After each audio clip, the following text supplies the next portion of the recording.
Welcome, everyone, to Couch Potato Diary. Happy July 1st. My name is Peter Klein. Thank you very much for tuning in. So yesterday, because of time constraints and everything like that, didn't quite get to everything we wanted to on the show. So today, going to get to more of the stuff from the weekend, a bit more in depth on a few things that happened over the weekend. Plus, we are going to be getting to some of the big news that happened on Monday. So a lot to get to on this show. As always, we're presented by Sea of Dead. Check out seaofdead403.ca for that great Calgary swag. We got the Cannons hat right here. We got a YYC Greek pizza. A lot of great stuff allowing you to rep this city. Also, if you need that energy for the day, head over to swiftenergy.gg. Use that code PKPrimetime for some great flavors on drinks, and it'll get you 25% off. All right, let's dive right in to what was a busy day before the busy day in the hockey world.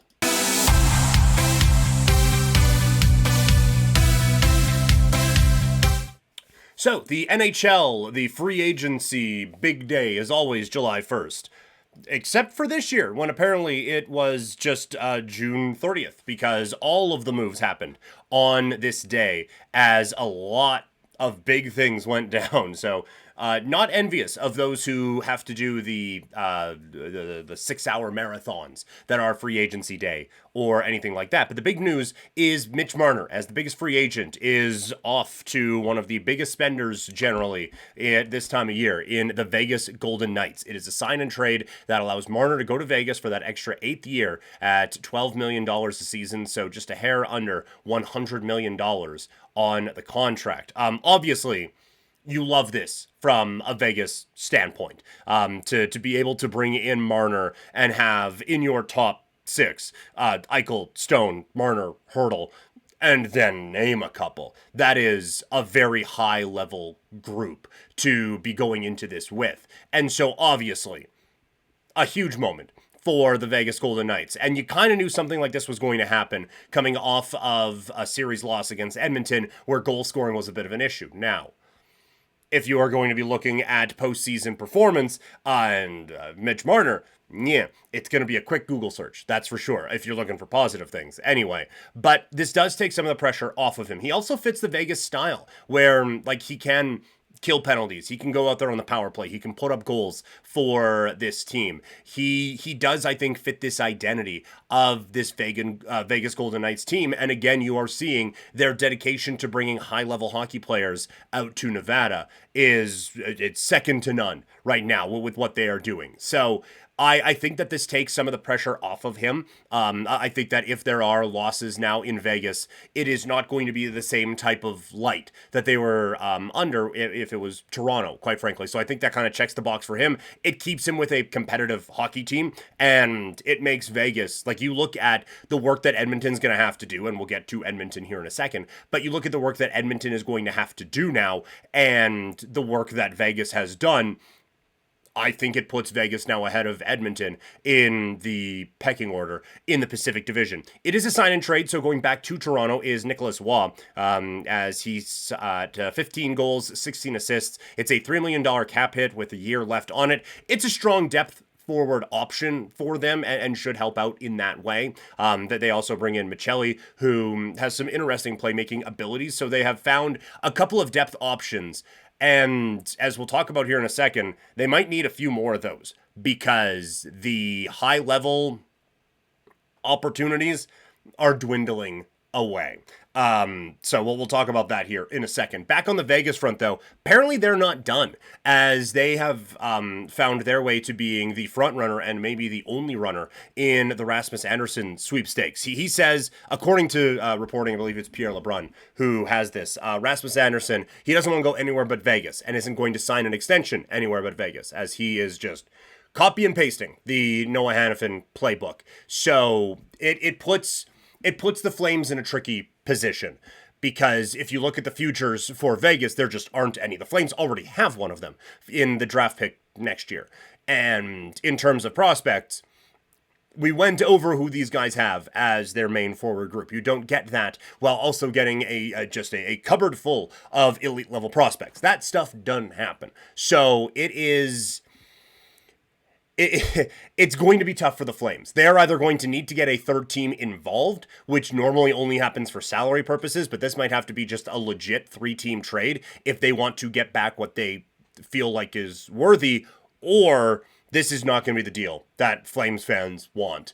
And I saw a lot of panic buttons being pushed about this situation right now.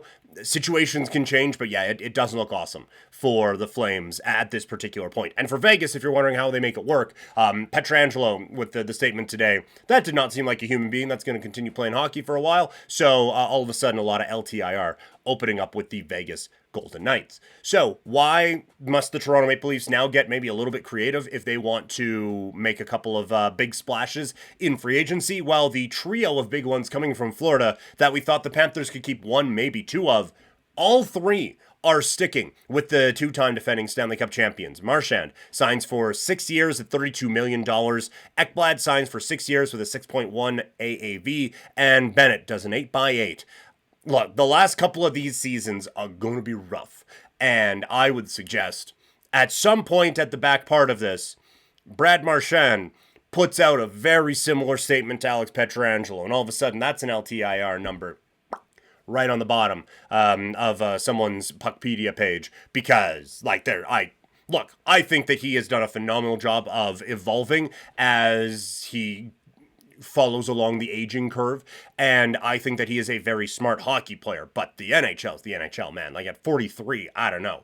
But they're not doing this so that they can be awesome 5 years from now. They are doing this so they can win another Stanley Cup next year, and they'll just deal with whatever comes their way. The fact that they are able to get all three of these done, keep in Ekblad, who will now probably be a Panther for life, keep in Bennett, who, I mean, it's going to be pretty close, and those Flames years are going to be certainly forgotten. Probably already have been for most people. And Brad Marchand, it's not going to get to the point where, he was a Bruin at one point? But, I mean, you've kept these guys now around for a long term. And to have this team that felt like it was almost perfectly constructed and thinking like, oh man, it's going to be a bit of a bummer. But you're going to have to adjust at some point to now keep all three of them. That is a phenomenal bit of work for the Florida Panthers. And now, if you are the Leafs or someone else who is looking for that big splash, that identity, Colorado, I think goes into this as well.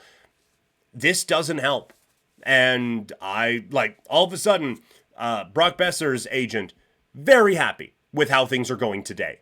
And I would suggest Nikolai Ehlers' agent, very happy with how things are going today. So this has been quite the progression for these players, and now all of a sudden they become the best chair available when the music stops playing here in free agency. Because it's drying up out there pretty quickly, I would suggest. Love chatting with all of you guys. Normally we do these live on YouTube, Twitch, and Kick, but doing this one taped in a little bit later just because that is what the schedule allowed for today. But as always, you can share these videos with your friends and maybe a couple people who you don't like, just to throw them off a little bit. But make sure you hit that share button. And if you're listening, in podcast form, make sure you go out and share this episode as well as we continue to grow on these platforms.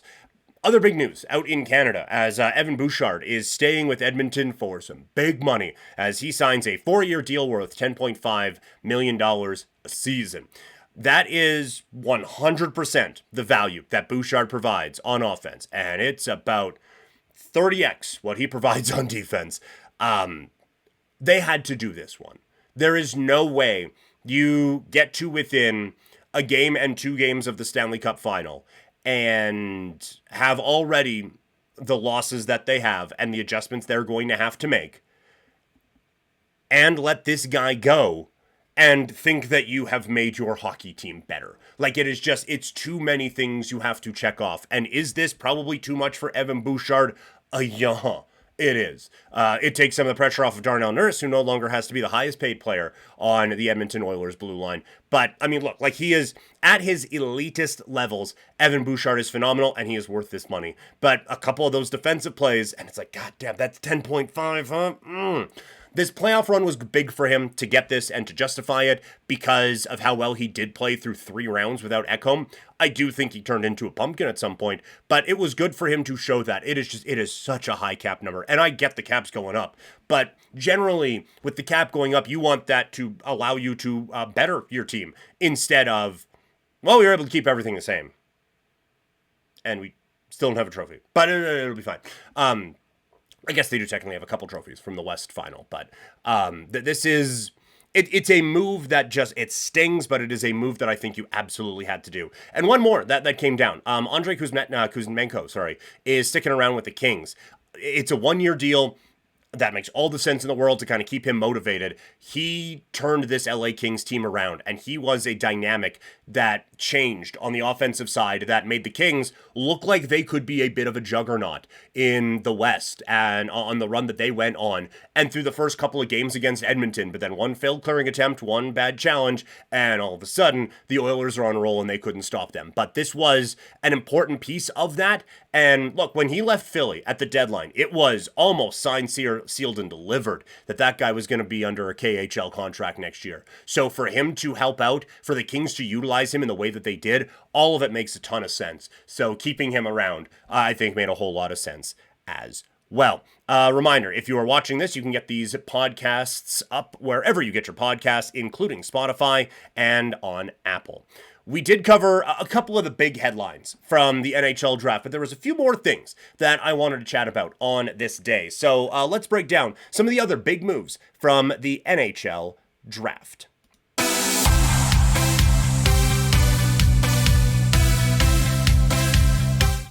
The big move of the NHL draft really happened hours before, as the Montreal Canadiens acquire Noah Dobson from the New York Islanders in exchange for Emil Heineman, 16th and 17th overall picks in the 2025 draft. This is a home run pickup for Montreal. I wasn't looking at their blue line as something that they needed to address, I thought, in this season, or in this offseason, but this, oh my gosh, does this make sense? And does it give them a difference maker? Like, you look now on this team, you have Dobson, Reinbacher on your right side, you have Hudson, Gooley, and Xhekaj on the left. That's the defense the dreams are made of. And that is not even factoring in, like, Logan Mailloux, but Mike Matheson, who now everybody wants to trade. Like, they have a lot of pieces that make you feel very, very interested in this team. This is, I love the forward group. This is a phenomenal now core that you have on this blue line. This Montreal team is ready to take a significant step going into next season. And then they follow it up with a couple of interesting draft picks on day 2 with Jarofsky and with Pickford. So a good weekend for Montreal. For the Islanders, it's a tough blow. Like, I get that they got a couple of pieces back and they took a home run swing and it didn't work. We talk about that in the other draft video that we did, but to give up on a 25-year-old that you landed with a draft pick you got for Travis Hamonic and he turns into a star is really difficult. If he wasn't going to stay, he wasn't going to stay, but this seems like a big piece to be heading out regardless of what direction your organization is going. They tried to flip these into the picks that they got into a bigger move to go up and get Hagens. That would have made this at least a bit more bearable. But this is a prime example of a trade where 4 quarters doesn't equal $1, or 3/3 doesn't equal whatever in this case. This is just, it's not close. I don't think any of the pieces, they drafted well out of them, and we talked about that in the other video, but they aren't going to come close, I think, to all averaging out to be what Dobson ends up being. As far as the draft goes, the Flyers stay the Flyers. As soon as Porter Martone was announced as a pick for the Flyers, I think everyone collectively went, oh, well, he's absolutely a Philadelphia Flyer. Yes, he is. It makes so much sense. You think the exact same thing with Nesbitt as well.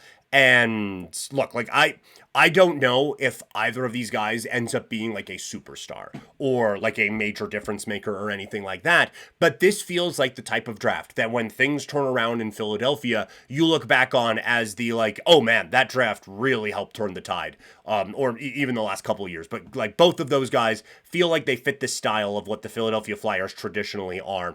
And I think they did a great job with that. They made a couple of moves to go up and get, in this case, Nesbitt. I actually don't mind it. I don't think you are getting someone of that caliber at 22 or at 30. And so to package that up and move up, I saw some people critiquing it. I liked it. I think it makes a ton of sense if you're the Philadelphia Flyers.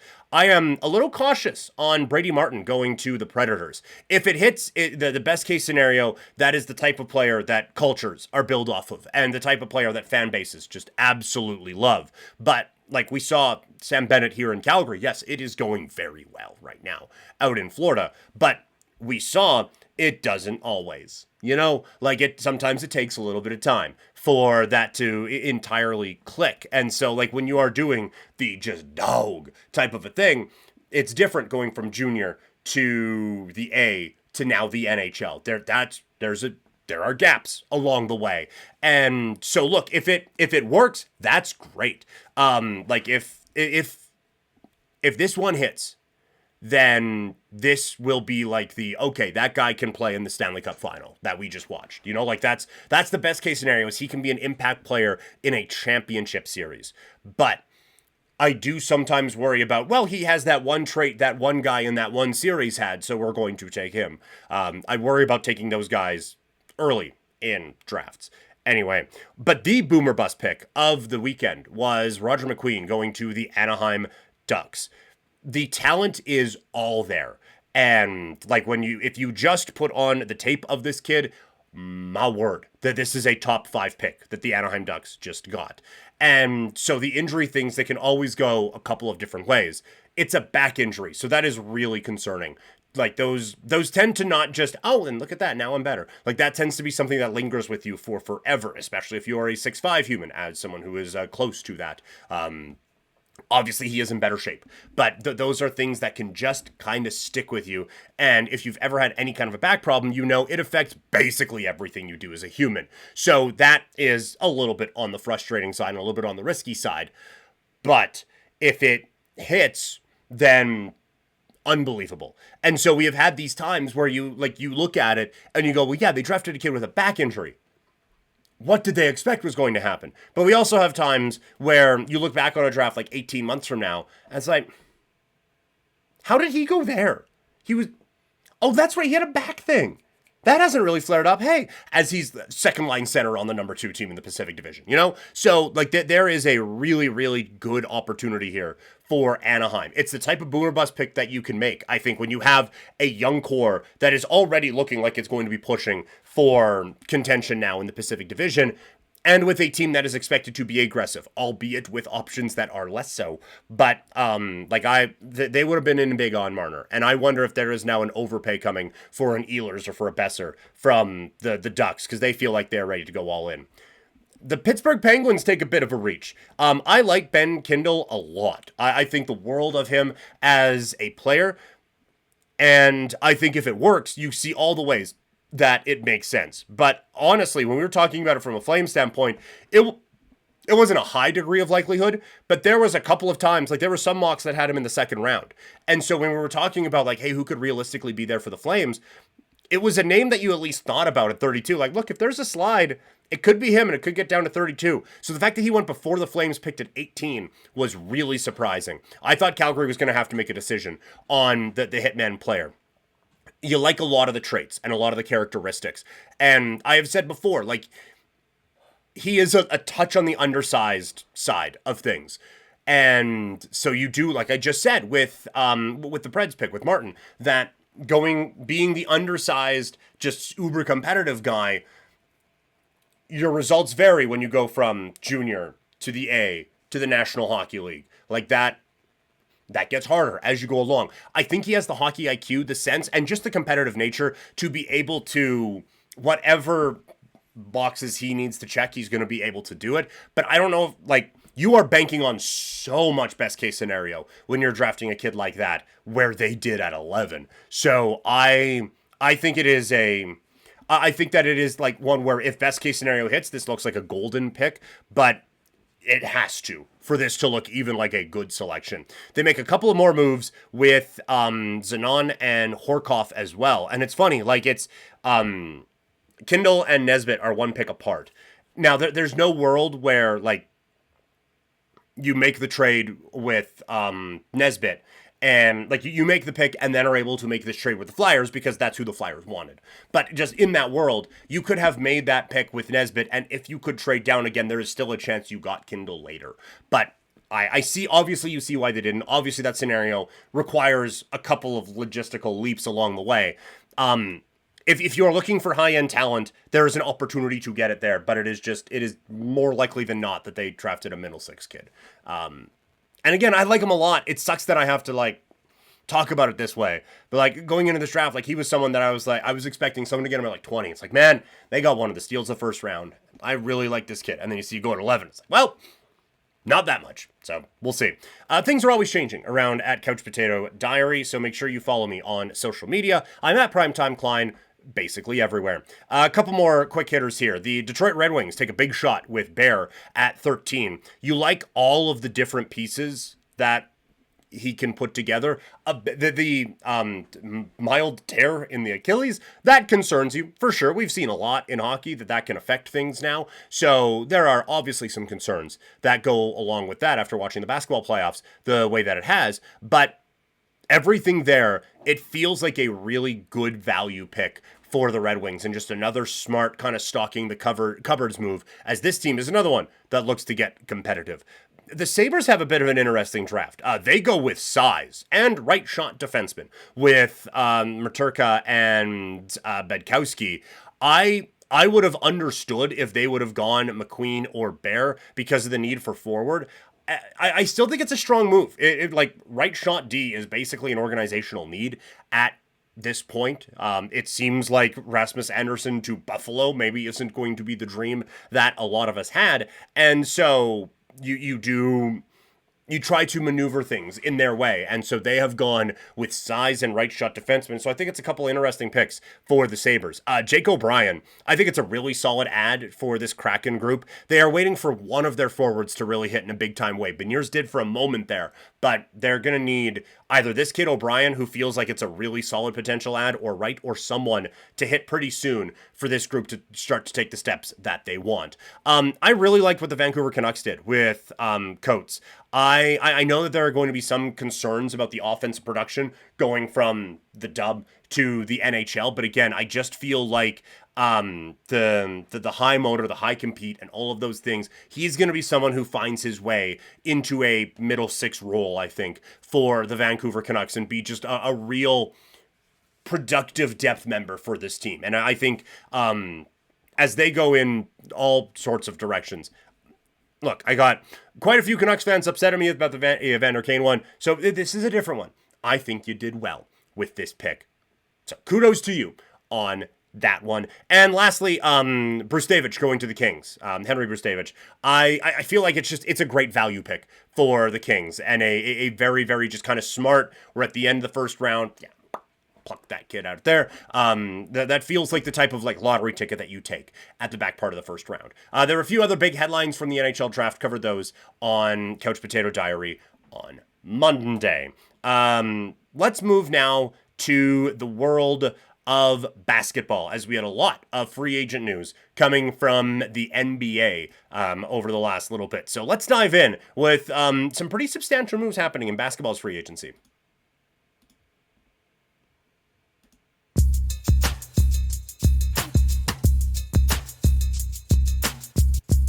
The NBA's free agent period kicked off with quite a few interesting moves and smart teams doing smart moves on the first day of free agency. So let's kick it off with the Houston Rockets as they add Finney Smith. I like this move for them a lot. On both sides of the ball, I think it meshes with KD really well on offense. I don't think it is a straight line can fix the defense that they lose with Dylan Brooks, but it's a 3-and-D guy, and one that I think it fits what they're looking to do. I think it fits any kind of need that they have. And I think that you can get some really interesting lineups out of this. Like if you wanted to go like Fred VanVleet, Thompson, Finney Smith, KD, and Şengün, That's great. And then you look at the second unit that you can throw out there with Eason, Jabari, that they have Steven Adams, and I know I'm missing a couple of other pieces. Like there are pieces that you can Whitmore, sorry, that you can put out there as well. Like you have an entire second unit to feel good with, but you can also like Şengün and Adams. It was a rebounding just massacre for teams, and so you can put Adams in there and just slide everyone out, kind of Fred VanVleet out, and now you have just this insane length lineup. You worry a little bit about Finney-Smith being quick enough to guard guards, but Thompson can take the toughest matchups and all of the matchups. KD isn't defensively what he was, but it feels like there are just so many different options to mix and match with now, and we saw that out with the Thunder. How they kind of built a team that could work in all different situations to the point where they were just like, yeah, we're just going to adjust, even though we're the best team, we're just going to adjust to what you were doing and see what happens. Houston feels like they're putting together a team that can fit all of those different things. So I'm really interested to see what this unit looks like, because I think they've put together a fascinating basketball team with Ime Udoka being an excellent coach, being able to put it all together. It's a tough loss for the Lakers, that they already need a center. Now, like, this is not a minor piece that they are going to have to replace. The one advantage it does give them is that the NBA salary cap has so many different things, but they now have access to a $14 million non-tax mid-level exception and a $5.1 million biannual exception. So they can actually fill in some guys. Like that 14.1, that kind of screams Ayton to me, right? So they can fit Ayton into that and now try to get Timu Finney-Smith out somewhere for the 5.1 biannual exception and hope that you piece something together with that. But it is not an insignificant loss for the Lakers, and it's a really smart pickup for the Houston Rockets. Nickeil Alexander-Walker goes to the Atlanta Hawks, 4 years, $62 million.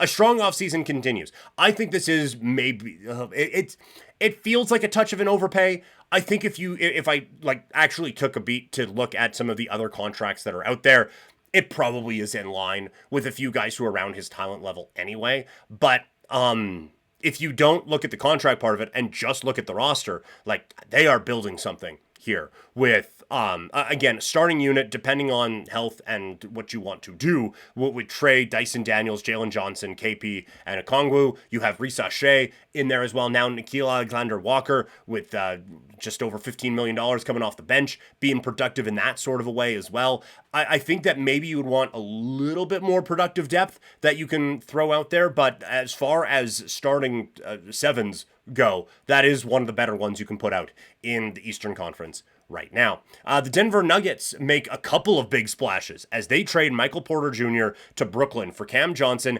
Then they sign Bruce Brown to a one-year deal. This is a team that desperately needed NBA level talent to play on their basketball team. And so we know Bruce Brown can fit on this team. Like, that is obvious. And to be able to turn MPJ into Cam Johnson, who, like, good stats, bad team sort of a thing, but to now see how he will fit in either playing with Jokic or just running the second unit on his own, I think that this is a very fascinating move for Denver, and one that I do think checks a few boxes. And it just kind of, you're basically doing a 1-for-2. And we talked about it in hockey earlier. It is tough to make 4 quarters equal $1 with that. But I think in this case, for a team that, I don't think either of the guys here at their peak are as good as MPJ is at his peak. Although, again, injuries and all of that aside. But I do think that for what they needed, where they just needed more actual basketball players that you trust in any moments, to check that box is a very, very good job, I think, for the Nuggets. On the Brooklyn side, MPJ is a tantalizing player. I fear with his health issues, I feel with him being wildly inconsistent, that having him be kind of the guy now in Brooklyn, I'm not overly optimistic. I will put it that way. Jordan Clarkson goes to the Knicks. This is a fantastic depth scoring option for New York. Again, this was another team that just needed NBA talent to be able to come off of the bench, and he helps that immensely right away. This is like just basically the exact type of a player I think that they needed coming off of their bench. And we will see what the coaching situation is, but this is the type of move that the Knicks needed to be doing. And this is a great pivot in not getting Kevin Durant or maybe Giannis not even being available or anything like that. To be able to go out and make this type of a move, I think is very, very smart work by the New York Knicks. Just a reminder, wherever you are consuming this, whether it is podcast form or watching in video, there is a tip jar in the description. It is not required. It is not even expected. But if you do want to help out with the show, we got cats that need treats, bills that need paying. So if you wanted to help out in that way, there is a there is a tip jar that is available on any of the pages to check out the description. Let's get back to the basketball, as D'Angelo Russell is going to the Dallas Mavericks. It's a 2-year, $13 million deal. It is a very inexpensive move for the Mavericks, and I think, like, if you get his best case scenario, this is an excellent pivot with Kyrie Irving dealing with an injury, and then we talk about what Dallas looks like, where, again, you go kind of 7-8 deep, and you really like what they are starting to put together.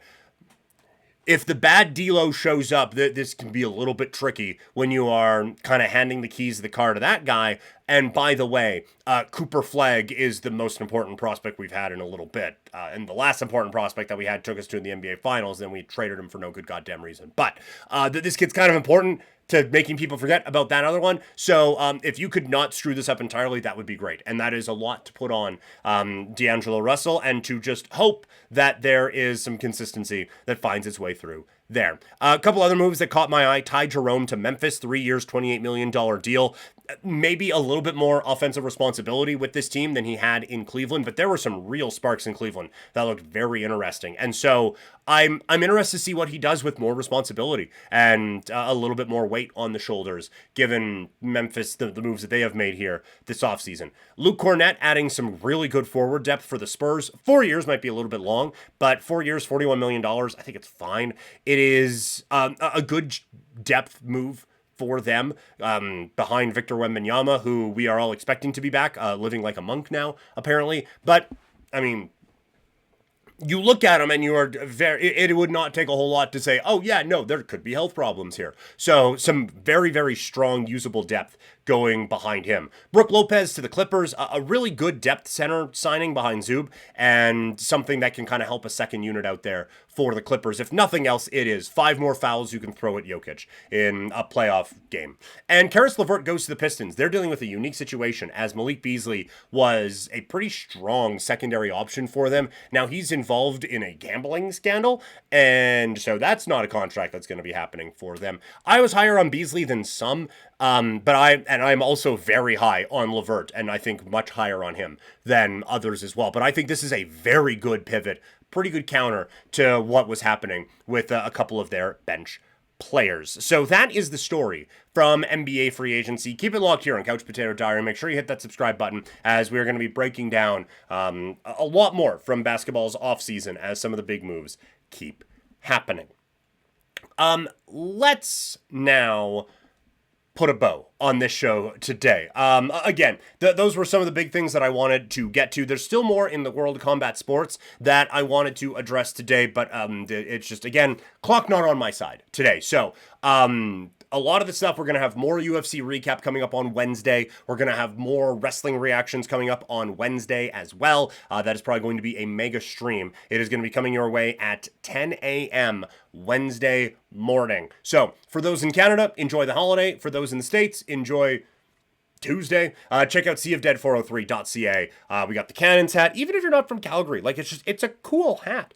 So check that out, and some great swag to help you rep this city. If you're watching, make sure you hit the subscribe or follow button, and make sure you like this video, share it with a few people that you know, and leave a comment. What did you think about anything in here? I can't imagine I was batting 1,000 with what you were feeling today. So do that. If you are listening, make sure you leave a rating or a review, and make sure you hit that subscribe button so you know you never miss any Couch Potato Diary episodes. That's it. Have a great rest of your next couple of days, everyone, and I'll talk to you all on Wednesday.